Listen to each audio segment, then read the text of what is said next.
السلام علیکم ورحمۃ اللہ وبرکاتہ۔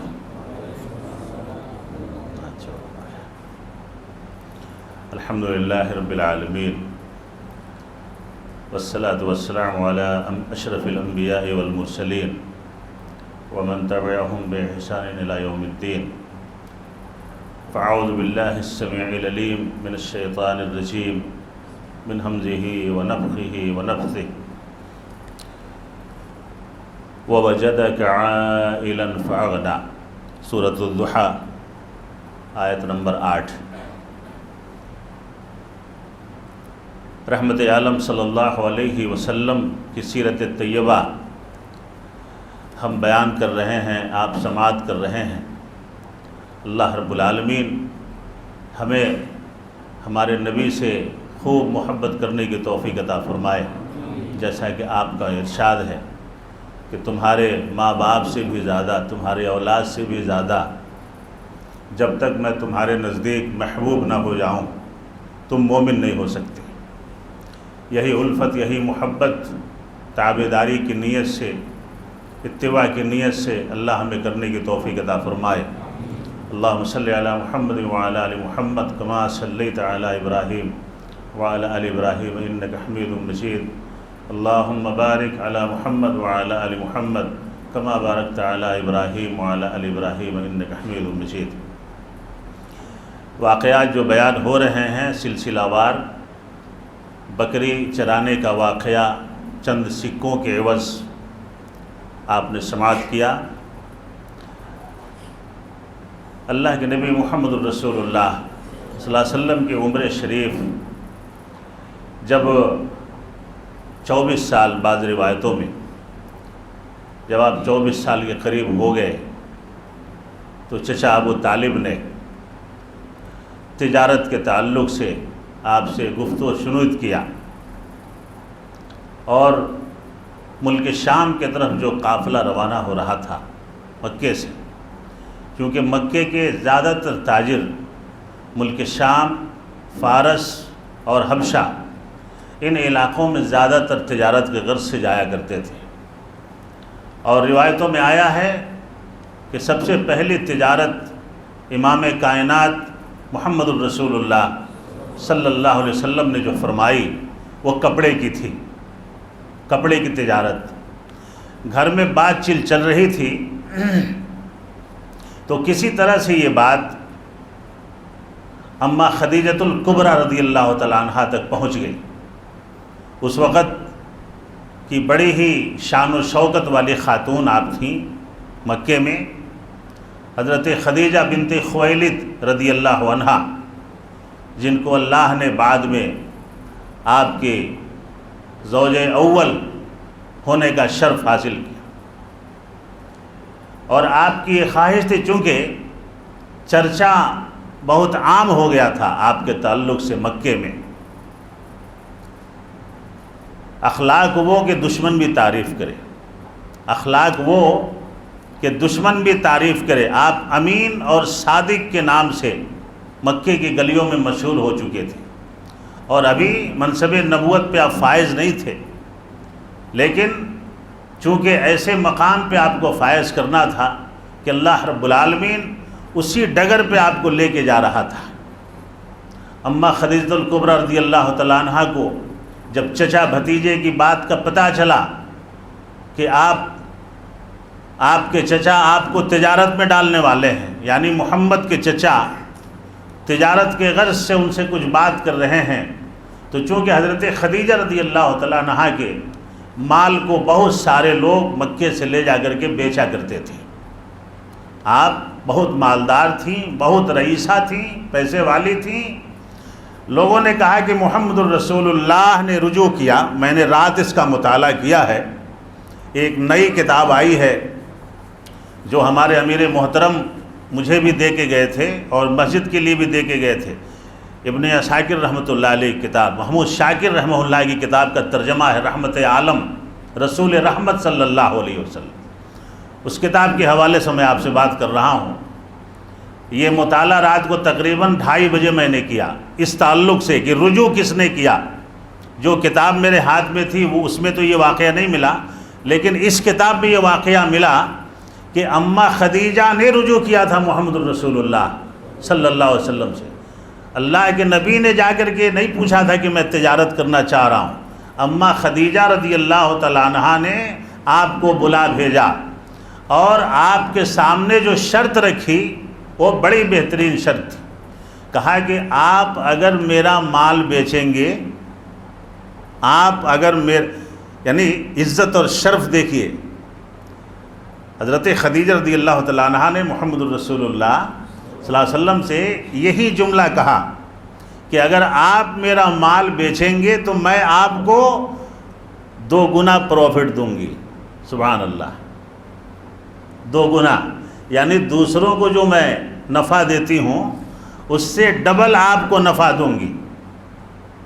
محمد الرسول اللہ صلی اللہ علیہ وسلم تیار ہو گئے اور اس کے بعد ملک شام کے سفر پہ دوبارہ روانہ ہوئے. آپ ایک بار گئے تھے آپ ملک شام، کب گئے تھے؟ کتنے سال کی عمر میں؟ ہاں بتایا تو تھا اس دن، صحیح روایت کو بتا. ہاں اسی لیے بولتا ہوں کہ نیند میں مت رہا کیجیے. کتنے سال کی عمر میں؟ 12 سال. اللہ تعالیٰ آپ سب لوگوں کے علم میں برکت عطا فرمائے، صحت میں برکت عطا فرمائے. 12 سال کی عمر میں گئے تھے اور پھر 12 سال کے بعد گئے دوبارہ.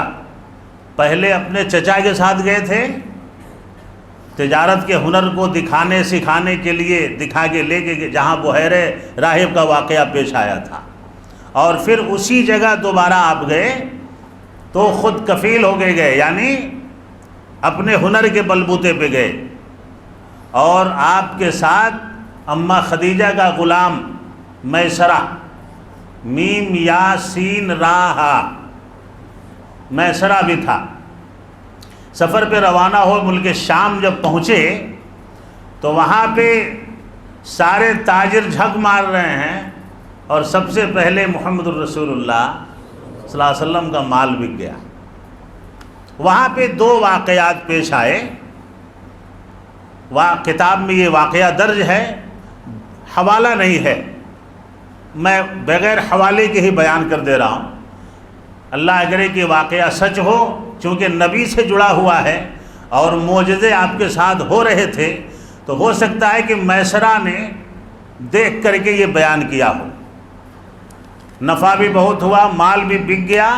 وہاں کے چند واقعات، سفری واقعات جب آ کر کے مکے میں اماں خدیجہ رضی اللہ تعالی عنہا کو آپ کے غلام نے بیان کیا، اس میں 2 واقعات نمایاں اس نے بیان کیے کہ جس درخت کے نیچے آپ اپنا مال رکھ کے بیچ رہے تھے تو کسی راہب نے آپ کو پھر دیکھا اپنے کٹیے سے جھانک کر کے، اور اس نے وہ غلام کو بلا کر کے کہا کہ اس درخت کے نیچے صرف انبیاء ہی پڑاؤ ڈالا کرتے ہیں. یہ پہلا واقعہ.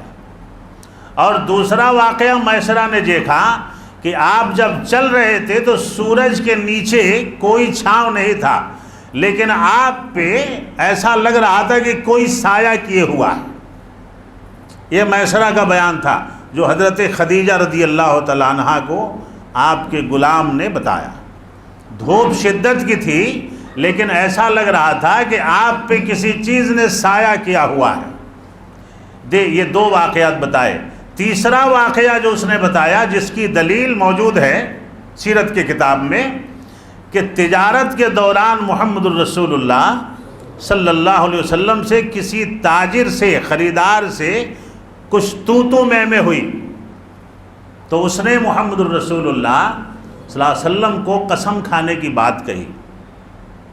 قسم کس چیز کی دی؟ اس نے لات و عزا کی قسم کھا کے بتائیے. محمد الرسول اللہ صلی اللہ علیہ وسلم نے کہا کہ میں بچپن سے آج تک نہ لات و عزا کی طرف میں نے دیکھا ہے، نہ میں نے ان کا نام لیا ہے، نہ میں نے ان کی قسم کھائی ہے، نہ میں کھاؤں گا.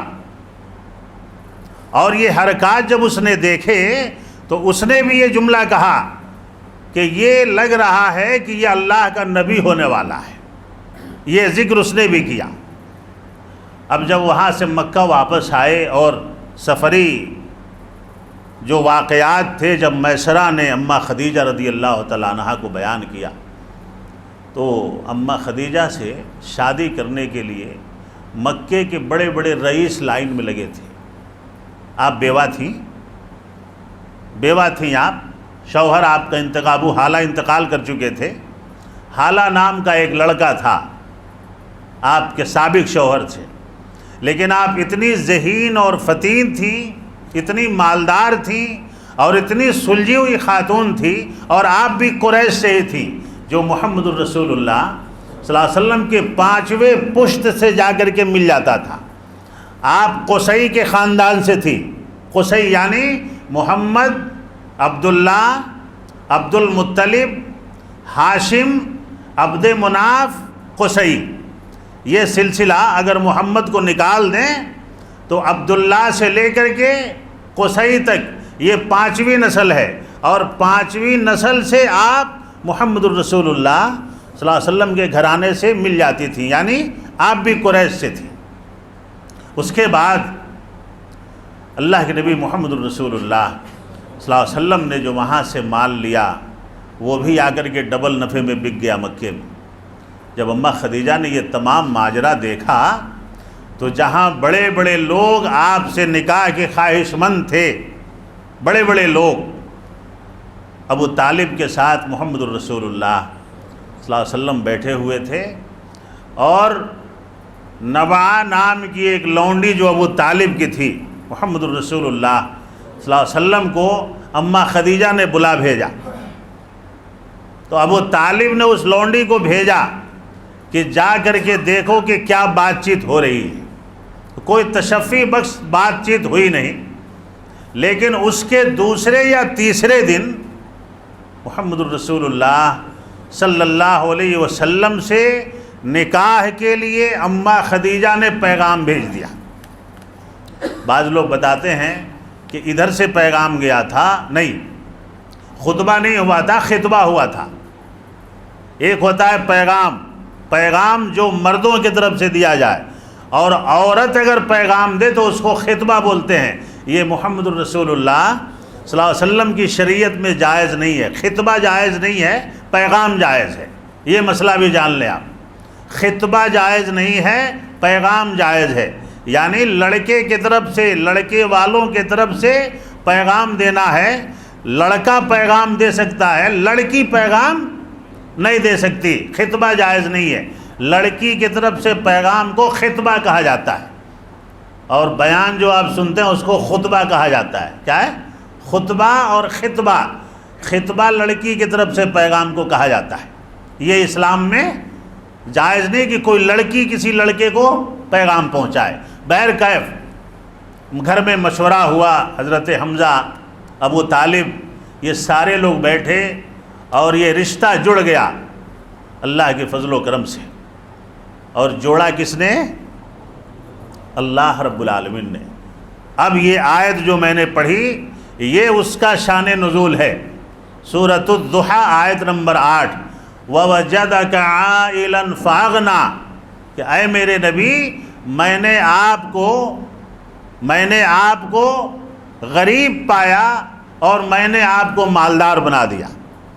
مالداری کا سبب اللہ رب العالمین نے اماں خدیجہ رضی اللہ تعالیٰ عنہا کو بنایا۔ اس کے بعد آپ کا نکاح، آپ کے نکاح کی مجلس بیٹھی اور نکاح پڑھا ابو طالب نے۔ اس وقت کا جو طریقہ تھا نکاح پڑھنے کا، محمد الرسول اللہ صلی اللہ علیہ وسلم کی اخلاق و عادات کو بیان کیا گیا، اور دور جاہلیت کا جو خطبہ تھا، نام لے کر کے لڑکی کا، لڑکے کا، اس کے اخلاق کا، اس کے گھرانے کا، یہی سب نام لے کر کے اور نکاح کر دیا جاتا تھا۔ بعض روایتوں میں آیا ہے، ہمارے علامہ ڈاکٹر لقمان سلفی کی جو کتاب ہے صادق الامین، اس میں آپ نے لکھا ہے کہ بطور مہر محمد الرسول اللہ صلی اللہ علیہ وسلم کی طرف سے 20 اونٹنی بطور مہر رکھا گیا۔ کتنا؟ 20 اونٹنی یا 20 اونٹ کہہ لیجئے، بطور مہر کے محمد الرسول اللہ صلی اللہ علیہ وسلم کا مہر طے ہوا اور شادی ہو گئی۔ انشاءاللہ کل آپ کے سامنے اس کے بعد کے واقعات کو ہم رکھنے کی کوشش کریں گے۔